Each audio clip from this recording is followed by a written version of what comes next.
Namo tassa bhagavato arahato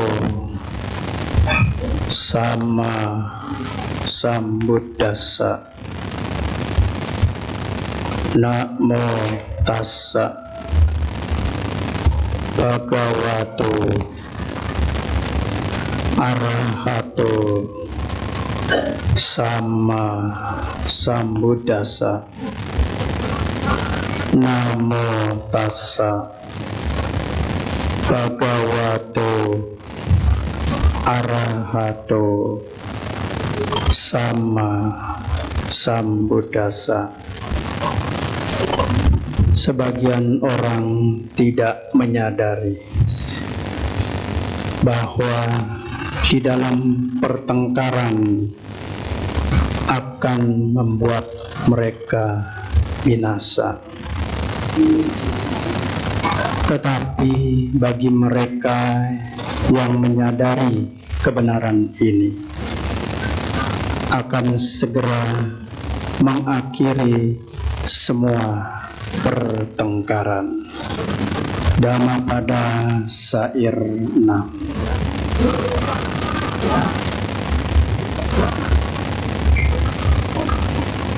Yang saya hormati Bhikkhu Sangga, para suhu yang kebetulan hadir juga pada hari ini, serta para romo, ramani, dan juga ibu bapak, saudara-saudari sekalian semua. Pada hari ini ya, seluruh umat Buddha dalam rangka menyambut datangnya detik-detik Waisak ya. Tepatnya nanti malam ya, pada pukul 11 malam lewat 55 menit 29 detik ya. Maka seluruh umat Buddha mengadakan laku puja bakti di wihara-wihara khususnya. Nah, dalam rangka menyambut datangnya detik-detik Waisak ini, artinya kita semua, khususnya umat Buddha, diingatkan kembali akan 3 peristiwa penting yang terjadi di kehidupan Buddha Gautama ya. Apakah 3 peristiwa penting ini?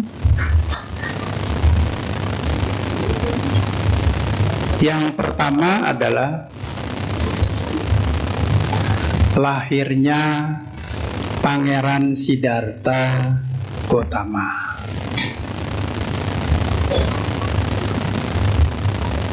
Yang kedua, tercapainya penerangan sempurna Pertapa Gautama.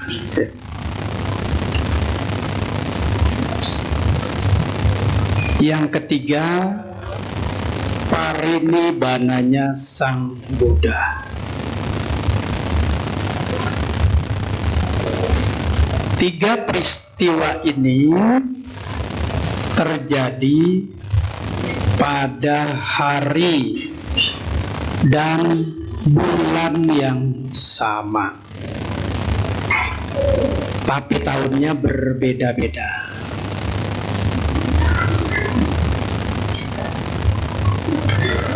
Ketika Pangeran Siddhartha dilahirkan, tepatnya pada tahun 623 sebelum Masehi,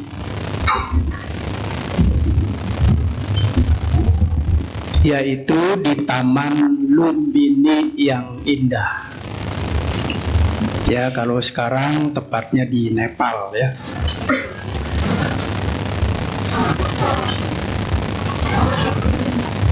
kemudian mencapai penerangan sempurna, ya.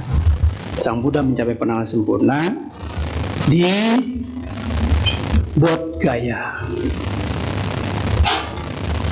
588 sebelum Masehi. Ya, jadi di Bodh Gaya.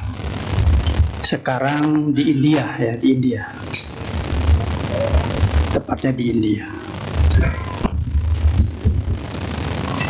Kemudian parinibbananya Sang Buddha 543 sebelum Masehi. Ya, ini juga di India, di Kusinara, ya, di bawah naungan 2 pohon sala yang kembar, ya. Ya, mungkin ibu bapak sudah tahu, ya, pohon salah, ya. Ya, sudah, ya, sudah tahu. Kemarin saya tanya sama ibu-ibu, Bu, tahu nggak pohon salah? Tahu. Itu yang pohonnya itu buahnya kecil-kecil, ada sisiknya, enak dimakan. Padahal itu salak, ya. Dikira salah, ya. Jadi itu salak, beda lagi. Ya, taunya makanan melulu, ya. Jadi itu pohon salak. Kalau pohon salak itu buahnya nggak enak dimakan, ya. Buahnya bulat-bulat tapi nggak enak dimakan.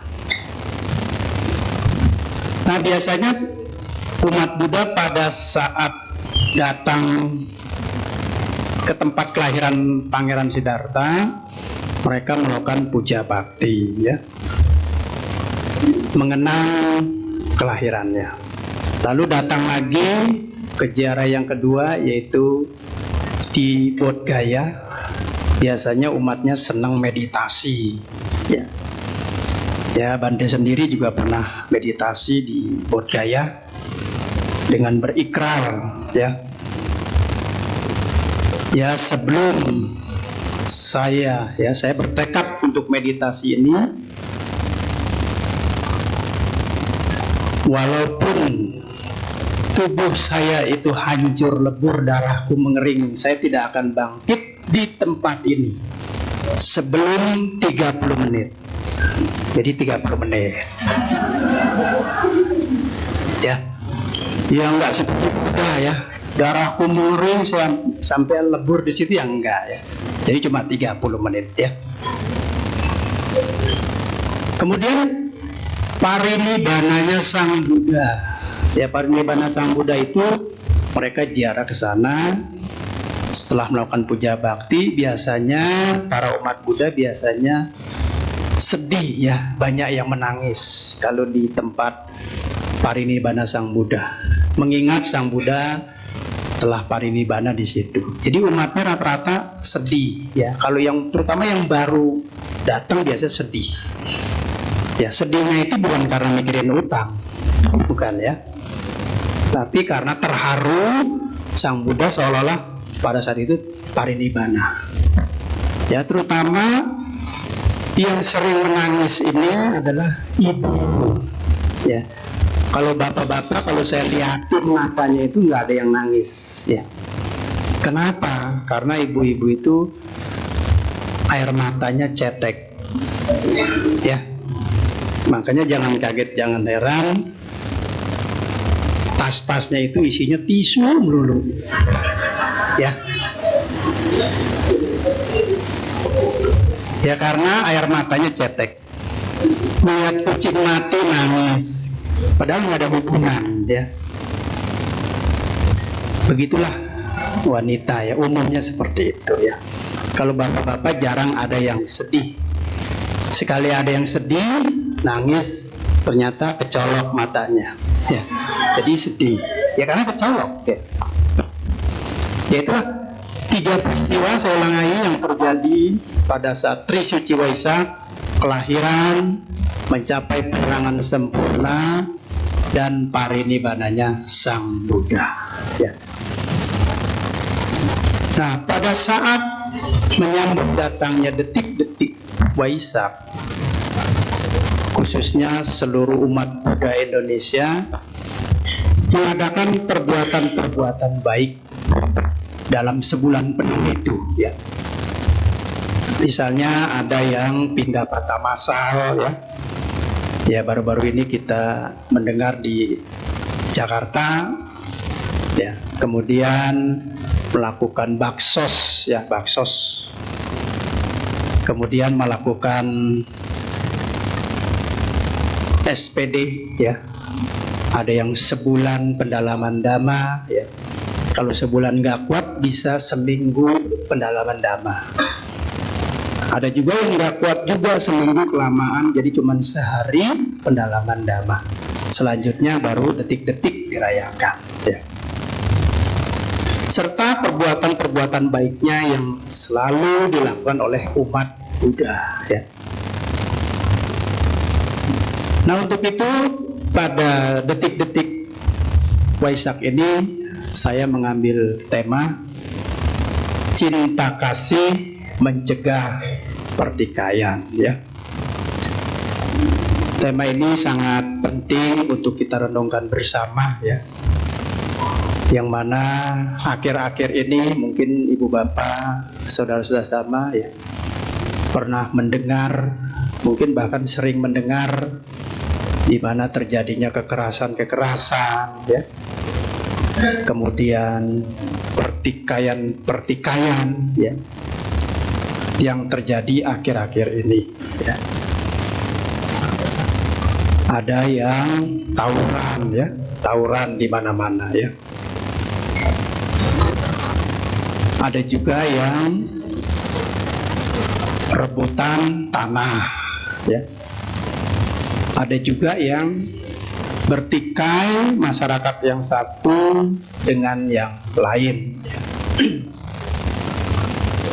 Ya, kita mendengarnya juga tidak nyaman, ya. Ya, semoga hal-hal demikian itu semakin lama semakin reda, ya.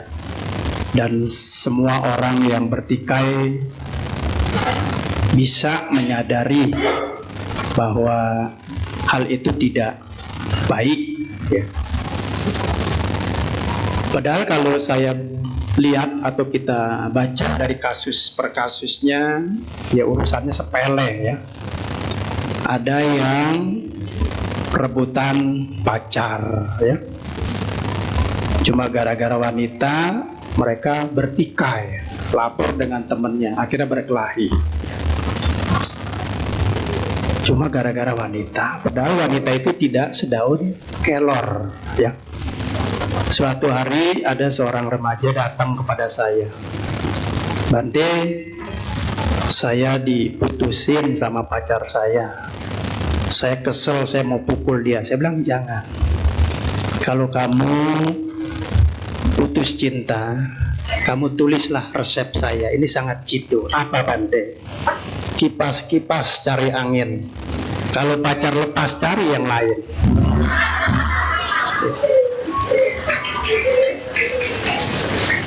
Ya, jadi kita jangan berantem, ya.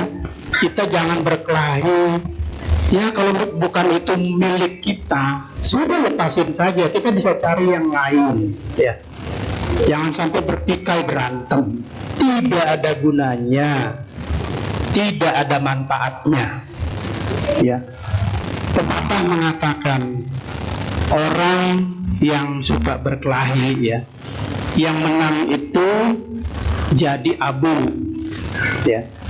Yang kalah jadi arang, ya. Artinya kita sama-sama rugi, ya. Kalau kita ribut dengan orang lain atau teman kita atau kepada siapa saja, itu dua-duanya rugi loh.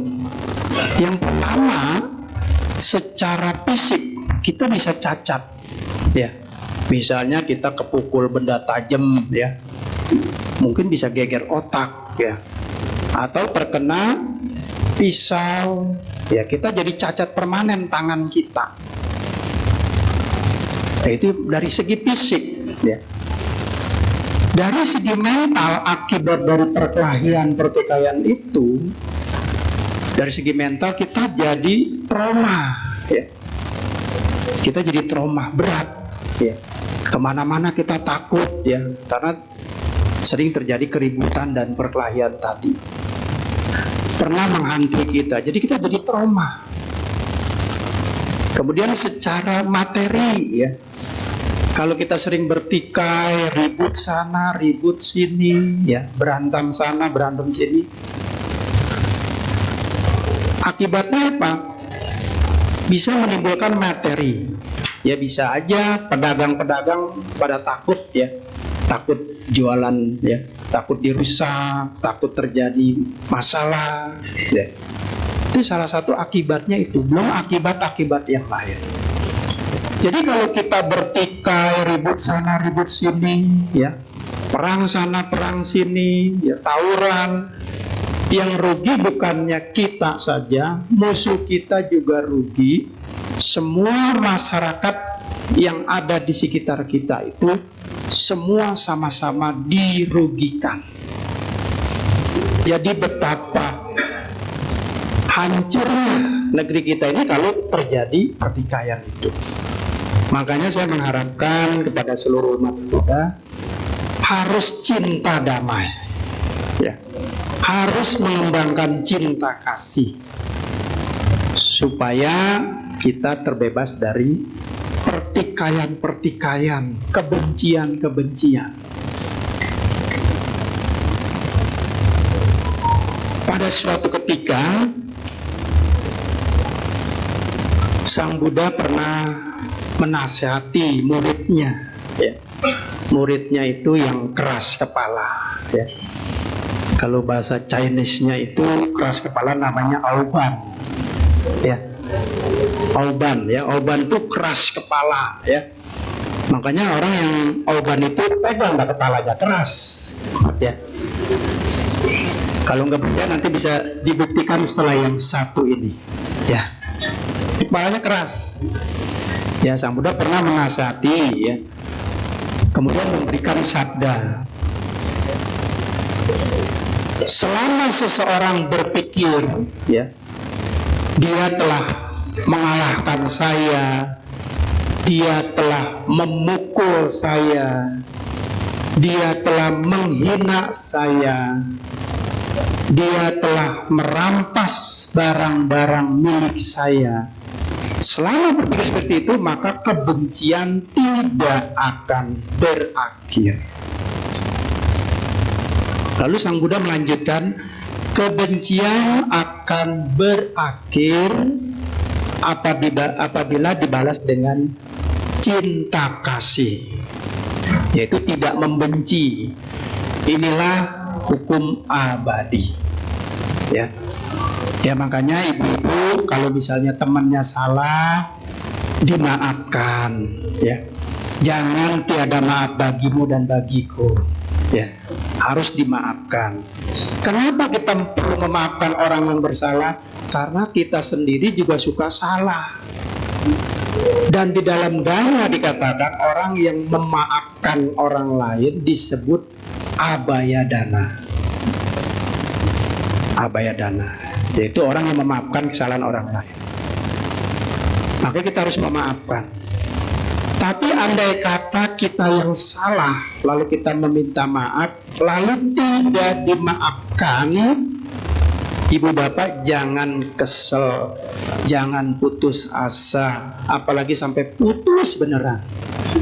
Ya, jangan diputusin, ya. Nggak apa-apa dia nggak maafin saya. Yang penting hati saya tetap cinta kasih sama dia. Semoga dia bahagia, semoga dia sehat, semoga dia menjadi orang yang baik. Ya, kita dimusuhi sama dia, padahal kita udah minta maaf, nggak apa-apa. Artinya api kita itu udah kita kasih dia yang pegang sendiri.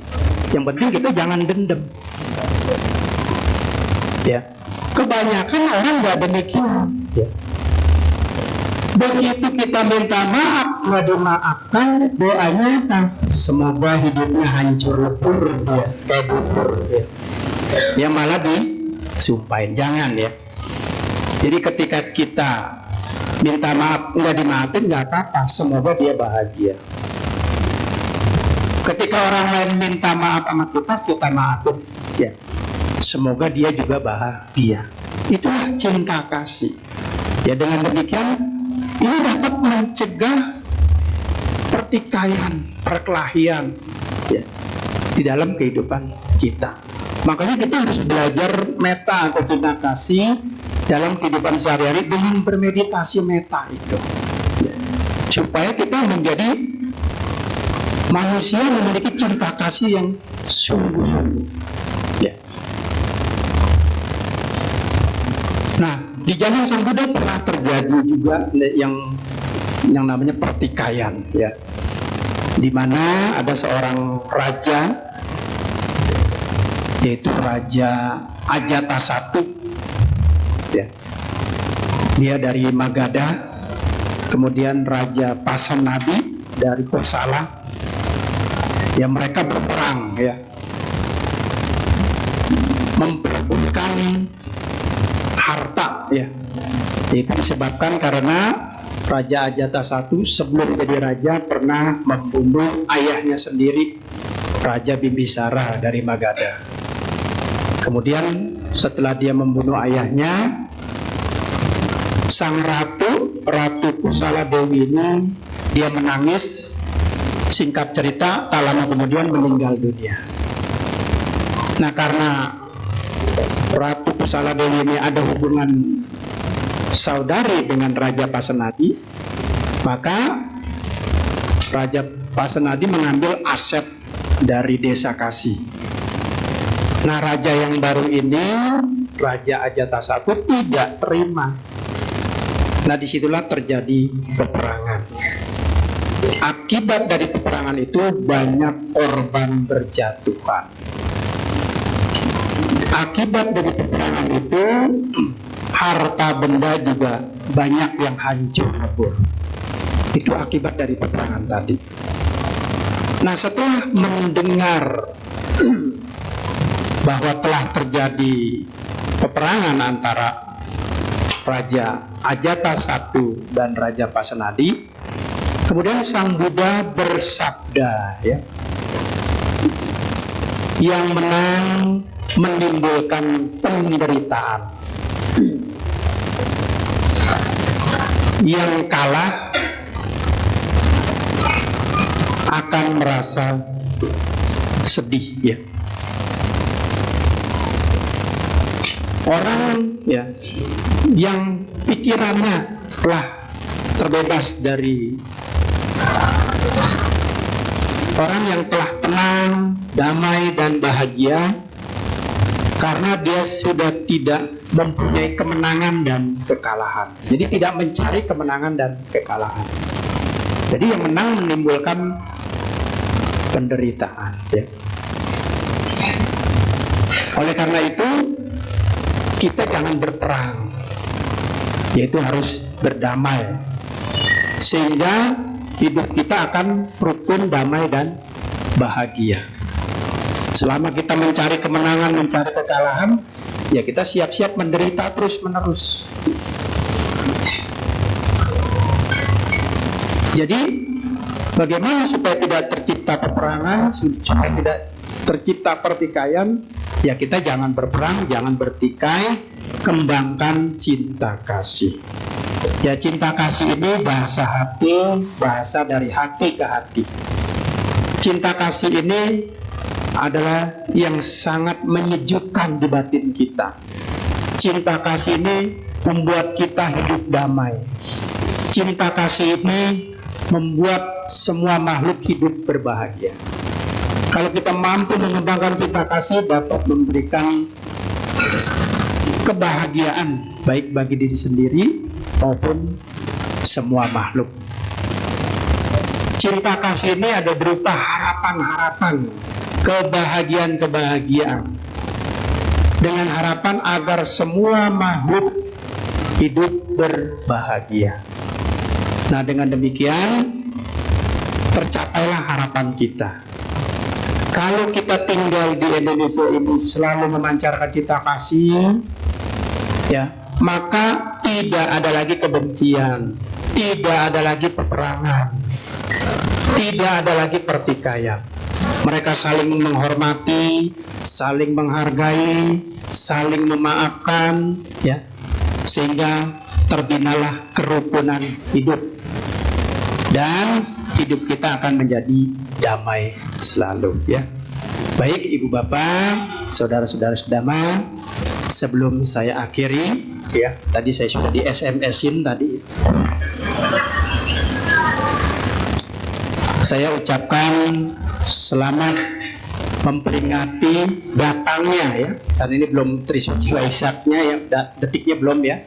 Selamat memperingati datangnya Trisuci Waisak 2569 di tahun 2025 ini. Semoga kita semua berbahagia, semoga semua makhluk berbahagia. Sabe sata bawantu suki tata. Semoga semua makhluk hidup berbahagia.